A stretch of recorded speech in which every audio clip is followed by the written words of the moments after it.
Assalamualaikum semuanya. Kami dari kelompok 3 akan menjelaskan tentang filsafat Ibnu Sina di video presentasi kali ini. Ditonton sampai habis ya. Yang pertama yaitu biografi Ibnu Sina. Abu al-Husain Ibnu Abdullah Ibnu Sina yang selanjutnya dikenal dengan Ibnu Sina lahir di Bukhara tahun 730 Hijriah atau 980 Masehi. Ibnu Sina dilahirkan dengan masa kekacauan ketika khilafat Abbasiyah mengalami kemunduran dan negeri-negeri yang mula-mulanya berada di bawah kekuasaan khilafat tersebut mulai melepaskan diri atau satu persatu untuk berdiri sendiri. Orang tuanya adalah pegawai tinggi pada pemerintah dinasti Saman di Bukhara. Ia dibesarkan di suatu tempat yang bernama Afshana dari daerah Bukhara serta belajar falsafah kedokteran dan ilmu-ilmu agama Islam. Ketika usia 10 tahun, ia telah banyak mempelajari ilmu agama Islam dan menghafal Al-Quran seluruhnya. Dari Mutafalsir Abu Abdillah Natilih, Ibnu Sina mendapat bimbingan mengenai ilmu logika dan elementer untuk mempelajari buku Isagose dan Porphyry, Euclid, dan Almages Ptolemus. Sewaktu berumur 17 tahun, ia telah dikenal sebagai dokter dan atas panggilan Nuh bin Mansur, penguasa daerah Bukhara, penderita sakit yang tidak bisa diobati oleh dokter pada masanya. Akan tetapi setelah Ibnu Sina mengobatinya, sembuhlah dia. Dalam bidang materi medika, Ibnu Sina telah banyak menemukan bahan nabati baru, yaitu Xantholium bundrunga, di mana tumbuh-tumbuhan banyak membantu terhadap beberapa penyakit tertentu, seperti radang selaput otak atau meningitis. Pada usia 22 tahun, ayah Ibnu Sina meninggal dunia, maka Ibnu Sina meninggalkan Bukhara menuju Jurjan, dan di sini ia pergi ke Khwarazm. Di Jurjan ia mengajar dan mengarang, tetapi tidak lama juga tinggal di sini karena kekacauan politik. Sesudah itu, ia berpindah-pindah dari suatu negeri ke negeri lain, dan sampai di Hamazan. Oleh penguasa negeri Hamazan yaitu Syamsuddaulah, ia diangkat menjadi menterinya beberapa kali setelah ia dapat mengobati penyakit yang dideritanya. Meskipun pada masa tersebut ia pernah dipenjarakan. Sesudah itu ia pergi ke Isfahan dan di negeri ini ia mendapat sambutan baik. Di bidang filsafat, Ibnu Sina dianggap sebagai imam para filosof di masanya, bahkan sebelum ada sesudahnya. Ibnu Sina dikenal di barat dengan nama Avicenna atau Spanyol Avicenna, dan kemasyhurannya di dunia barat sebagai dokter melampaui kemasyhurannya sebagai filosof, sehingga mereka memberi gelar The Prince of the Physicians. Di dunia Islam juga ia dikenal dengan nama Al-Sheikh Al-Rais atau pemimpin utama dari filosof-filosof. Meskipun ia diakui sebagai seorang tokoh dalam keimanan, ibadah, dan keilmuan, tetapi baginya minum-minuman keras itu boleh, selama tidak untuk memuaskan nafsu. Minum-minuman keras dilarang karena bisa menimbulkan permusuhan dan pertikaian. Sedangkan apabila diminum tidak demikian, minuman keras dapat menajamkan pikiran. Selanjutnya, karya-karya dari Ibnu Sina. Yang pertama ada Asy-Syifa, yaitu penyembuhan. Adalah buku filsafat yang terpenting dan terbesar dari Ibnu Sina dan terdiri dari 4 bagian, yaitu logika, fisika, matematika, dan metafisika ketuhanan. Buku tersebut mempunyai beberapa naskah yang terbesar di berbagai perpustakaan di barat dan timur. Bagian ketuhanan dan fisika pernah dicetak dengan cetakan batu di Teheran. Pada tahun 1956 Masehi, Lembaga Keilmuan Cekoslovakia di Praha menerbitkan pasal ke-6 dari bagian fisika yang khusus mengenai ilmu jiwa dengan terjemahannya ke dalam bahasa Prancis di bawah asuhan Leon Pacius. Bagian logika diterbitkan di Kairo pada tahun 1954 Masehi dengan nama Al-Burhan di bawah asuhan Dr. Abdurrahman Badawi. Risalah filsafat utama Ibnu Sina adalah Kitab Al-Syifa atau Kitab Pengobatan yang terkenal dalam bahasa Latin dengan judul yang keliru Sufficientia. Yang kedua, Al-Qanun fi Atib adalah karya Ibnu Sina yang termasyhur dan menjadi ensiklopedia filosofi dunia kedokteran. Kitab ini terdiri dari 18 jilid, membahas tentang peraturan-peraturan dalam kedokteran, yang selama 15 abad menjadi literatur penting bagi fakultas-fakultas kedokteran di Eropa. Menurut penyebutan orang-orang barat, buku ini pernah diterjemahkan ke dalam bahasa Latin dan pernah menjadi buku standar universitas-universitas di Eropa sampai akhir abad ke-17 Masehi. Buku tersebut pernah diterbitkan di Roma tahun 1593 dan di India tahun 1323 Hijriah. Kitab ini ditulis ketika ia menuntut ilmu di Ray dan Hamadan. Kanun Fitib yang dalam bahasa Inggris telah diterjemahkan dengan nama The Canon of Medicine, berisi tentang berbagai macam masalah penyakit bentuk kering, paru-paru, serta menyatakan peranan air dan debu dalam memindahkan penyebaran penyakit. Di samping mengaitkan penyakit dengan unsur-unsur psikologi, tekanan perasaan, beberapa penyebab penyakit luar biasa, dan penyembuhan dan obat-obatan, di dalamnya tertulis jutaan item tentang pengobatan dan obat-obatan. Yang ketiga, al-isyara'ah wa at-tanbihat, isyarat dan penjelasan. Isinya mengandung uraian tentang logika timur, mantik al-masyrikin, dan mata air hikmat uyun al-hikmah. Selanjutnya yang keempat, al-najat.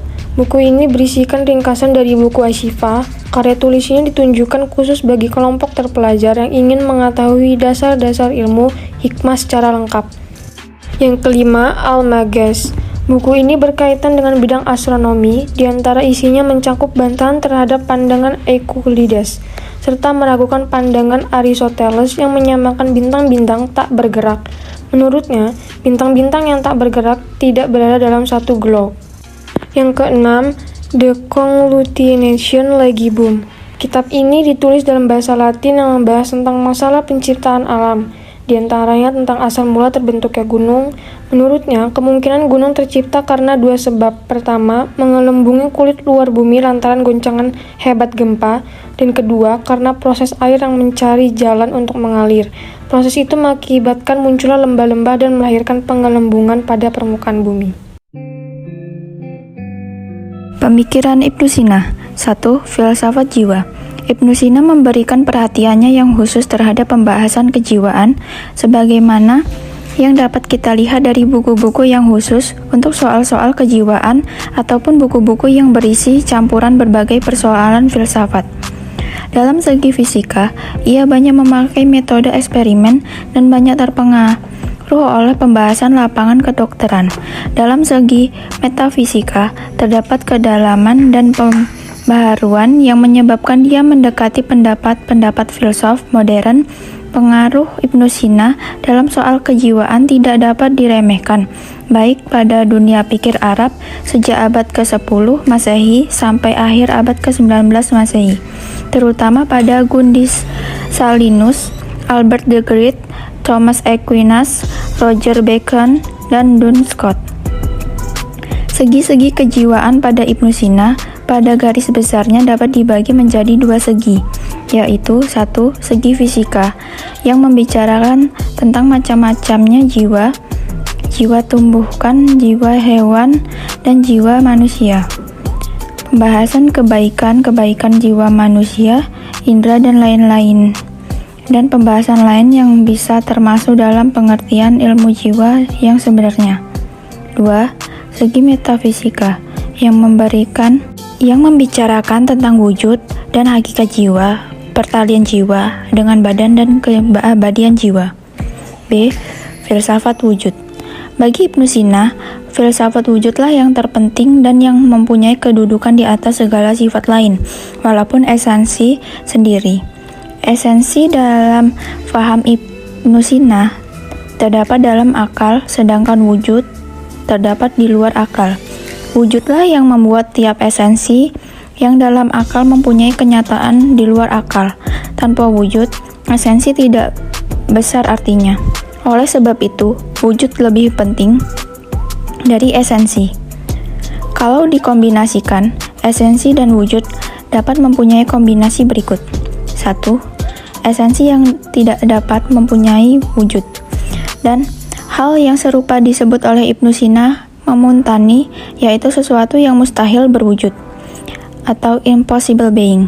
2. Esensi yang boleh mempunyai wujud dan boleh pula tidak mempunyai wujud. Yang serupa ini disebut mumin, yaitu sesuatu yang mungkin berwujud tetapi mungkin pula tidak berwujud. Contohnya adalah alam ini yang ada mulanya tidak ada, kemudian ada, dan akhirnya akan hancur menjadi tidak ada. 3. Esensi yang tidak boleh tidak mesti mempunyai wujud. Di sini esensi tidak bisa dipisahkan dari wujud. Esensi dan wujud adalah sama dan satu. Di sini esensi tidak dimulai oleh tidak berwujud dan kemudian berwujud, sebagaimana halnya dengan esensi dalam kategori kedua.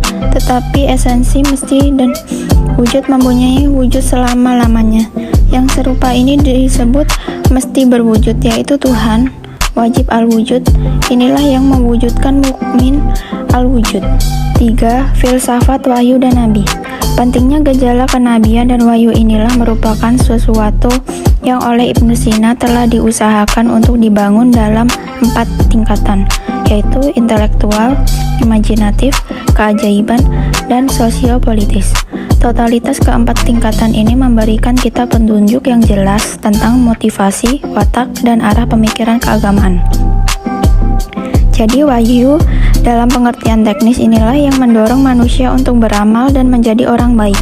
Tidak hanya murni sebagai wawasan intelektual dan ilham belaka, maka tidak ada agama yang hanya berdasarkan akal murni. Namun demikian, wahyu teknis ini dalam rangka mencapai kualitas potensi yang diperlukan juga tidak pelak lagi menderita, karena dalam kenyataannya wahyu tersebut tidak memberikan kebenaran yang sebenar dalam selubung simbol-simbol. 4. Pemikiran metafisika Ibnu Sina.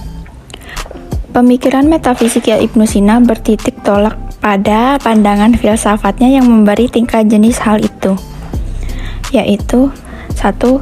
Pentingnya dalam dirinya sendiri, tidak perlu kepada sebab lain untuk kejadiannya selain dirinya sendiri, yaitu Tuhan.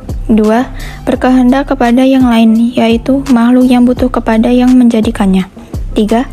Makhluk mungkin, yaitu bisa ada, bisa pula tidak ada, dan ia sendiri tidak butuh kepada kejadiannya, maksudnya benda-benda yang tidak berakal seperti pohon, air, batu, tanah, api, dan lain-lain. Adapun bidang ilmu yang dipelajari Ibnu Sina. Ibnu Sina mempelajari beberapa bidang ilmu pengetahuan. Yang pertama ada ilmu-ilmu agama. Dimulainya belajar Al-Quran pada tahun 375 Hijriah, sewaktu umurnya baru 5 tahun. Kemudian terus mempelajari ilmu-ilmu Islam yang lainnya seperti tafsir, fikih, usuluddin, tasawuf, dan lainnya. Dalam 5 tahun, pada waktu ia baru mencapai usia 10 tahun, Ibnu Sina sudah hafal kitab suci Al-Quran dan telah menguasai segala cabang ilmu-ilmu agama. Yang kedua ada ilmu-ilmu falsafah. Setelah umurnya 10 tahun, dia sudah menguasai ilmu-ilmu agama. Ayahnya mulai menyuruhnya belajar ilmu falsafah dengan segala cabangnya. Yang ketiga ada ilmu politik. Ilmu politik tidak kurang pentingnya untuk diketahui bahwa ilmu politik sudah diperkenalkan kepada Ibnu Sina pada umur mudanya. Ayahnya adalah seorang terkemuka dari aliran Ismailiyah dari partai Syiah. Pada waktu itu pemimpin propagandis aliran tersebut yang berpusat di Mesir di bawah pimpinan Fatimiyah. Dan yang keempat ada ilmu kedokteran. Di dalam tingkat terakhir, Ibnu Sina tertarik kepada ilmu kedokteran. Dipelajarinya ilmu itu sewaktu umurnya 16 tahun dan dalam waktu 18 bulan atau kurang lebih 1 tahun, selesailah ilmu itu dikuasainya. Adapun pengaruh pemikiran Ibnu Sina. Banyak sekali pengaruh-pengaruh yang ditimbulkan oleh pemikiran Ibnu Sina. Di antaranya adalah yang pertama, beliau menentang pemikiran kaum sufi ortodok dengan tidak meninggalkan keduniaan sehingga melahirkan kaum sufi modern. Yang kedua, ada hasil karya beliau dijadikan standar kurikulum oleh universitas di Eropa.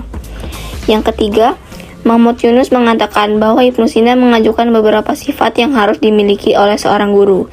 Yang pertama, tenang. Yang kedua, tidak bermuka masam. Yang ketiga, tidak berolok-olok di hadapan murid. Dan yang keempat, sopan santun. Berkat telaah dan studi filsafat yang dilakukan oleh filosof sebelumnya, semisal Al-Kindi dan Al-Farabi, Ibnu Sina berhasil menyusun sistem filsafat Islam yang terkoordinasi dengan rapi. Pekerjaan besar dan yang dilakukan Ibnu Sina adalah menjawab sebagai persoalan filsafat yang tak terjawab sebelumnya. Pengaruh pemikiran filsafat Ibnu Sina seperti karya pemikiran dan telaahnya di bidang kedokteran tidak hanya tertuju pada dunia Islam, tetapi juga merambah sampai Eropa. Terakhir ada sumbangsi Ibnu Sina di bidang kedokteran dan kesehatan. Ibnu Sina juga menciptakan ramuan bernama Zarnab yang menggunakan taksus bakata L yang digunakan sebagai obat jantung, yang ditulis dalam bukunya The Canon of Medicine. Ramuan ini diakui oleh ilmuwan barat juga dan dipatenkan sebagai hasil karya Ibnu Sina atau yang biasa dikenal Avicenna di Eropa. Selanjutnya, Ibnu Sina juga menjumlahkan pikirannya di bidang psikoterapi bersama Al-Razi. Di sini beliau bersama Al-Razi menggunakan ilmu-ilmu psikologi untuk mengatasi gangguan mental dan kejiwaan. Ilmu yang digunakan oleh Ibnu Sina adalah ilmu nafs, yang berpendapat bahwa semua yang ada di dunia ini memiliki jiwa. Ini erat kaitannya dengan ilmu psikologi juga. Dalam bidang terapi kanker, Ibnu Sina alias Avicenna adalah dokter pertama yang berhasil melakukan terapi kanker. Patrisina dalam bukunya yaitu Unabi TB, Encyclopedia of Alternative Medicine, mengaku keberadaan Ibnu Sina yang pertama melakukan metode bedah yang disertai pemotongan atau pembersihan pembuluh darah. Hal ini juga membuat Ibnu Sina menjadi pencetus metode bedah pertama kali. Adapun objek kajian falsafah Ibnu Sina. Objek kajian falsafah menurut Ibnu Sina terbagi menjadi dua bagian. Yang pertama ada teori ontologi Ibnu Sina.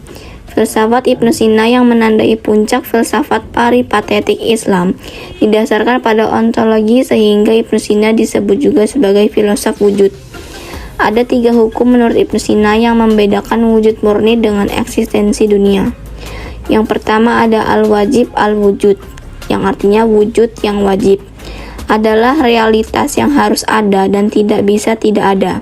Hanya ada satu realitas dan itu al-wajib al-wujud yakni Tuhan. Yang kedua ada al-mungkin al-wujud.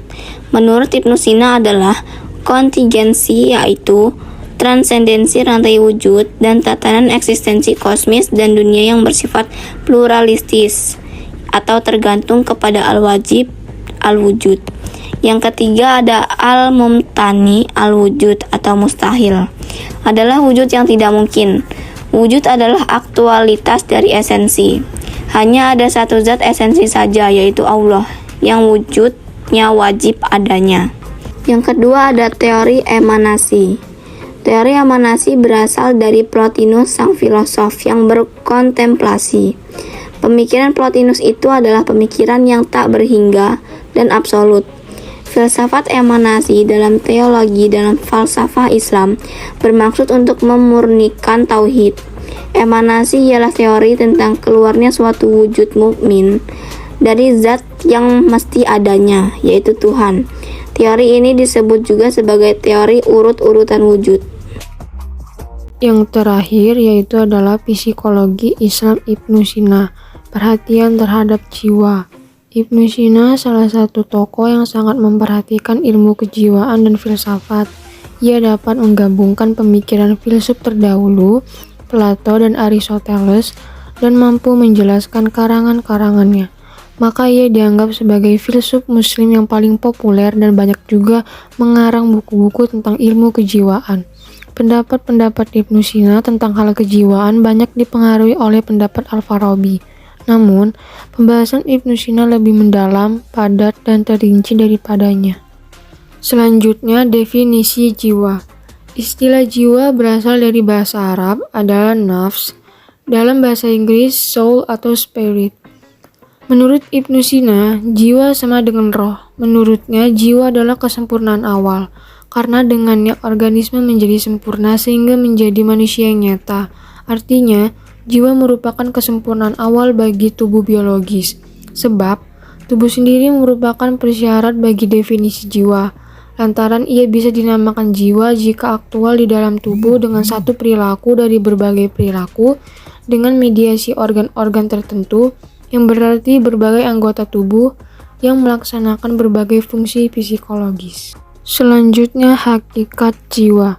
Dalam hal ini, menurut Ibnu Sina, hakikat jiwa esensinya berbeda dengan badan dan wujudnya tak berbentuk. Wujudnya yang tak terbentuk itu tidak berada di dalam badan atau tidak langsung mengendalikan badan disebut dengan akal. Namun, jika ia berada di dalam badan dan mengendalikan badan secara langsung disebut dengan jiwa. Selanjutnya, bukti keberadaan jiwa.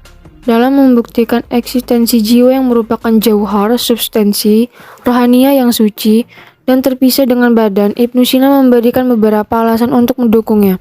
Dalam hal ini dibagi menjadi 4, yakni dalil natural psikologi, dalil alam kejiwaan, dan juga dalil continuity, istimror, manusia terbang, dan dalil keakuan dan penyatuan gegala kejiwaan. Selanjutnya, daya-daya jiwa. Ibnu Sina dalam menjelaskan daya-daya jiwa, ia membaginya menjadi 3 bagian, masing-masing bagian saling mengikuti, yaitu jiwa tumbuh-tumbuhan, jiwa hewan, dan jiwa insan. Pertama, jiwa tumbuh-tumbuhan. Menurutnya, jiwa tumbuh-tumbuhan itu mencakup daya-daya yang ada pada manusia, hewan, dan tumbuh-tumbuhan. Ibnu Sina mendefinisikan jiwa tumbuh-tumbuhan sebagai kesempurnaan awal bagi tubuh yang bersifat alamiah dan mekanistik. Yang kedua, jiwa hewan. Ibnu Sina mendefinisikan jiwa hewan sebagai sebuah kesempurnaan awal bagi tubuh alamiah yang bersifat mekanistik dari satu sisi, serta menangkap berbagai parsialitas dan bergerak karena keinginan. Jiwa hewan memiliki 2 kekuatan, yaitu daya penggerak, muqriqah, dan daya mengetahui, mudarikah. Yang ketiga, jiwa manusia. Semua daya nabati dan hewani yang tersebut di atas juga terdapat pada manusia. Kecuali itu, manusia mempunyai daya-daya lain yang khas, yaitu daya berpikir, kuwanatikah. Daya ini ada 2 bagian, yaitu daya praktis, amaliyah, dan daya teoritis, nazariyah, amaliyah. Masing-masing daya ini disebut akal. Daya praktis adalah dasar penggerak bagi badan manusia untuk berbuat. Selanjutnya, hubungan jiwa dan badan. Menurut Ibnu Sina, antara badan dan jiwa memiliki hubungan erat dan saling bekerja sama secara terus-menerus. Jiwa tidak akan pernah mencapai tahap fenomenal tanpa daya badan. Begitu tahap ini dicapai, ia menjadi sumber hidup, pengatur, dan potensi badan. Selanjutnya, kekekalan jiwa. Menurut Ibnu Sina, mengenai hal kekekalan jiwa, ia meyakini bahwa jiwa akan tetap ada kekal setelah badan hancur. Ia tidak akan mati dengan matinya badan. Bahkan, ia kekal karena kekekalan penciptanya yang maha tinggi. Hal itu karena substansi jiwa manusia lebih kuat daripada substansi badannya. Dan karena itu, ia merupakan penggerak, pengatur, dan pengendali badan. Meskipun jiwa akan tetap kekal abadi, namun keabadian dan kekekalan hanya milik yang maha kekal. Yang terakhir, tingkat kebahagiaan dan kesengsaraan. Pertama, jiwa sempurna karena ilmu dan amal. Kedua, jiwa tidak sempurna dalam keduanya. Yang ketiga, jiwa sempurna dalam salah satunya dan tidak sempurna dalam yang lainnya.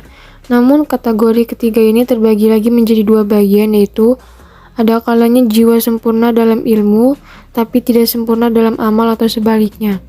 Menurut Ibnu Sina, orang-orang yang beriman dalam ilmu dan amalnya adalah orang-orang yang lebih dahulu beriman. Mereka memiliki tingkatan tertinggi di dalam surga kenikmatan. Mereka juga berhasil menghubungkan ketiga alam dengan alam akal, membersihkan diri dari kotoran fisik dan jiwa-jiwa angkasa bersama kebesaran dayanya. Selain itu, mereka adalah orang-orang yang lebih dahulu dalam beriman dan berada pada tingkatan tinggi. Sekian dari video presentasi kelompok kami. Mohon maaf apabila ada kesalahan dalam menjelaskan, dan terima kasih yang sudah menonton hingga selesai. Wassalamualaikum warahmatullahi wabarakatuh.